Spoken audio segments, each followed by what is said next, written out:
The strongest leader in the world is, my pick might surprise you. When people are talking about strongest leaders, they probably imagine someone powerful or even maybe feared. But what if I told you the strongest leader in the world is not who you think? I bet no one can guess who I picked. I'll give you a couple hints. Meanwhile, you can guess who it is. First of all, this leader is still alive today. And second of all, that's the person who surprised me the most. Out of all people and all leaders, I picked Jacinda Ardern. Let me explain why. In case you didn't know, Dame Jacinda Ardern was the 40th Prime Minister of New Zealand and a leader of the Labour Party from between 2017 and 2023.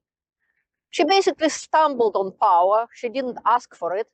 She had to step up and be there for her country. And after her term, she left. She just left power. Hello there, I'm Elena. Welcome back to my channel, Enough of Propaganda. Now I will explain you my choice. As former British Prime Minister Margaret Thatcher allegedly said, being powerful, it's like being a lady. If you have to tell people you are, you aren't. It means that genuine power, strength, and influence asserted by actions, not words. But it goes deeper than that. First of all, let me explain why I picked Jacinda and why she surprised me. I remember watching a video that American political comedian Stephen Colbert was invited by her to visit New Zealand, and she promised to pick him up at the airport. And she did. So she showed up in the average car, which regular people drive, picked up a private person in the airport, took him to her home, introduced him to her husband, and so on. But this is not what surprised me. The car was not moving for some time, like they were standing on the intersection or something like that.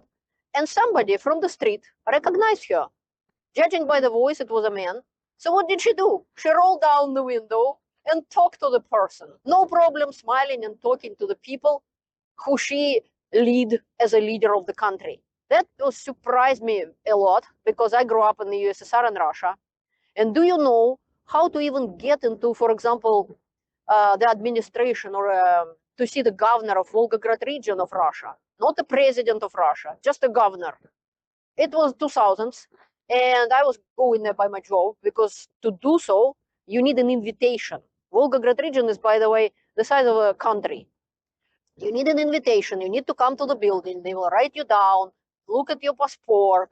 Then you go through the main entrance where there would be a like a guard with a Kalashnikov on his chest. He will be standing. And another person will look at your documents again, write you down in the book, the time you arrived and the time you left. So and only then you might see even enter the building, not necessarily even see the governor himself, but anybody in the building of the administration of the Volgograd region, Volgograd Oblast. This is how it works. Russians don't even know where Putin sleeps every night.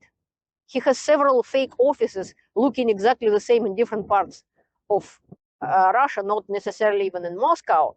So especially now, he was afraid even show up in Kremlin because after what happened in Iran with their leaders, he was afraid United States might destroy him. So Putin is even afraid to show up in Kremlin, but Russians could see him on TV sitting in his office. This is the difference between the real strong leaders like Jacinda and the weak leaders, which some people think is strong. Strong leader is not afraid of his own people, not afraid to participate in democratic elections, not afraid to take part in debates. Putin never had a debate, ever. Not afraid of a free speech, not afraid of free press.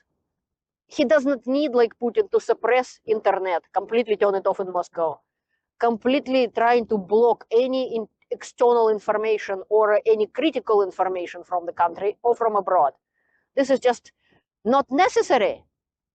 Strong leaders not afraid of their own people. This is why I picked Jacinda. Please let me know your choice in the comments. Learn the truth, stay informed, and defend your democracy. Thank you for watching. See you later. Please like, subscribe, share my videos, write comments. Let's make truth available for everyone.